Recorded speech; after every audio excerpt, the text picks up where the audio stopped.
Hindi lamang nakapasa, nag-top pa.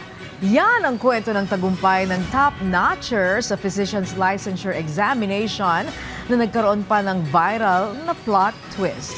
Ang kanyang kwento at payo sa mga nais magdoktor, silipin sa sentro ng balita ni Christine Bornolia sa Baway.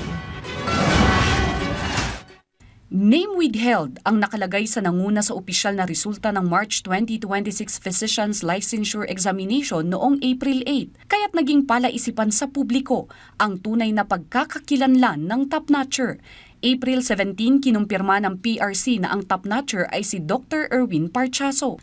Ayon sa kanya, hindi pa rin ganap na nagsisingkin ang kanyang tagumpay at higit ito sa kanyang inaasahan dahil hindi lamang siya pumasa, kundi nanguna sa buong bansa. Sa isang Thanksgiving Mass, ipinahayag niya ang pasasalamat at inialay ang tagumpay sa kanyang pamilya at mga taga-suporta. Actually, hanggang ngayon, speechless pa rin. Ang nasa isipan ko pa rin is name withheld. Parang hindi pa rin nagsisink in na ako si name withheld. Pero ayun nga, very thankful na pumasa. Ranking aside, ang prinay ko lang talaga kay God noon is pumasa. Plus na lang yung nag-top sa board exam. Ibinahagi ni Dr. Parchaso na nakaramdam siya ng lungkot at pangamba nang hindi niya agad makita ang kanyang pangalan sa resulta at inakala niyang hindi siya pumasa. Ngunit nagbago ito nang kumpirmahin ng PRC na siya ang top 1. Dagdag pa niya, ang mga pagsubok ay nagsilbing inspirasyon upang mas pagbutihin ang kanyang paghahanda. Samantala ipinagmalaki ng kanyang ama ang kanyang tagumpay na bunga ng sipag, tiyaga at pananalig. Actually, ang ko ngayon nga ma-describe. Ang ko nga ma-describe. Basta overwhelming ti happiness.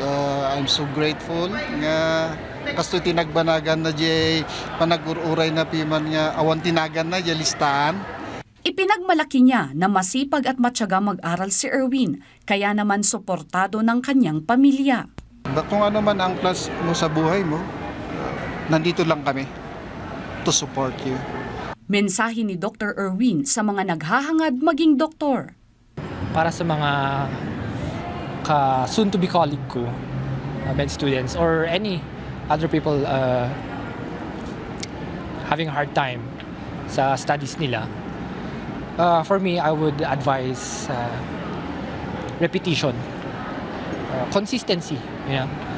Ulit-ulitin nyo lang, basahin nyo lang yung isang topic. Pag hindi nyo naintindihan, ulitin nyo lang.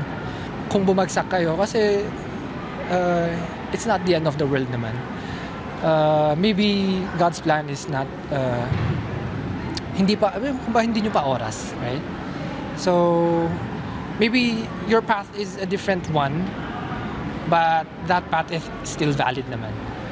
Christine Bornolia sa Baway para sa Pambansang TV sa Bagong Pilipinas.